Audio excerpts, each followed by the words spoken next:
जालना बीड रोडवर अंबड पोलिसांची मोठी कारवाई, गुटखा वाहतूक उघडकीस.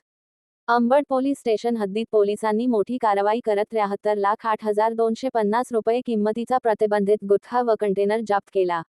ही कारवाई माननीय अपर पोलीस अधीक्षक श्री आयुष नोपाणी यांच्या विशेष पथकाने व अंबड पोलिसांनी संयुक्तपणे केली.